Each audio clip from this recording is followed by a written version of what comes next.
에베소서 2장 17절로 19절 말씀.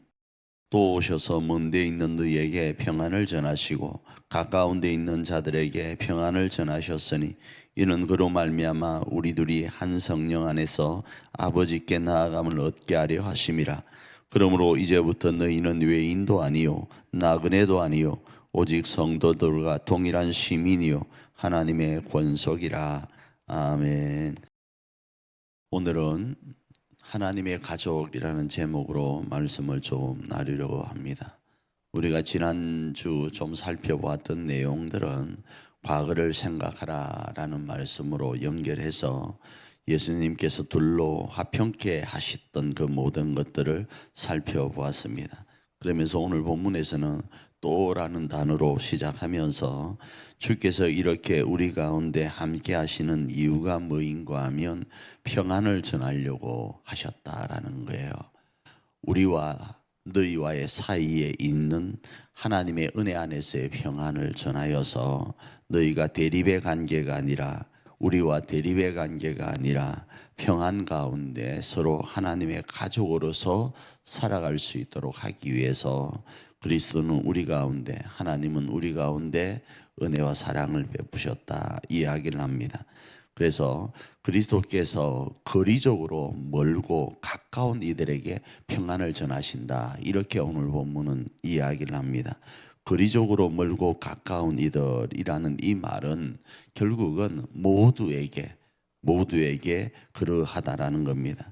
그래서 거리적으로 가까운 이들이라고 했을 때 물리적인 거리의 모습도 있을 것이고 심적인 거리의 모습도 있을 것이고 가치관적인 거리의 모습도 있을 것입니다. 그래서 거리감이 있다고 했을 때는 우리가 조금 서운하고 소원한 모습들도 있을 것이고 또 한 가지는 대립적인 모습도 있을 거예요.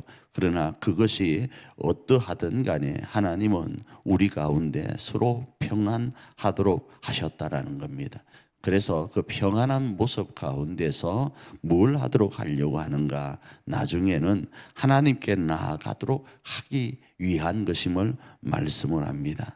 자, 이런 일련의 관점에서 옛날에 그 에베소 교회는 외국인이었고 이스라엘에게는 나그네였지만 이제는 하나님 안에서 성도이고 권속이라는 겁니다. 이 권속은 가족이라는 겁니다.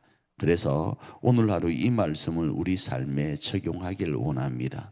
우리는 하나님 안에서 한 가족이라는 사실을 기억하고 여러 가지가 있을 수 있습니다. 지역적인 거리감도 있을 수 있고 정치적 거리감도 있을 수 있고 사회 환경적 거리감도 있을 수 있고 여러 가지 모습 속의 거리감도 있을 수 있을 것이고 또 때로는 여러 가지 대립적인 모습도 있을 수 있습니다. 그 속에서 한 가지 기억해야 될 것은 그 모든 것들 안에 평안하도록 그리스도께서 우리 가운데 오셨음을 기억하고 그리고 그 하나됨과 평안 가운데 하나님께로 나아가는 하나님의 권속 가족이라는 사실을 기억하고 우리 교회 안에서 우리 가정 안에서 우리의 위치를 지키면서 승리해가는 그런 복된 하루 한 주간이 되기를 축복합니다.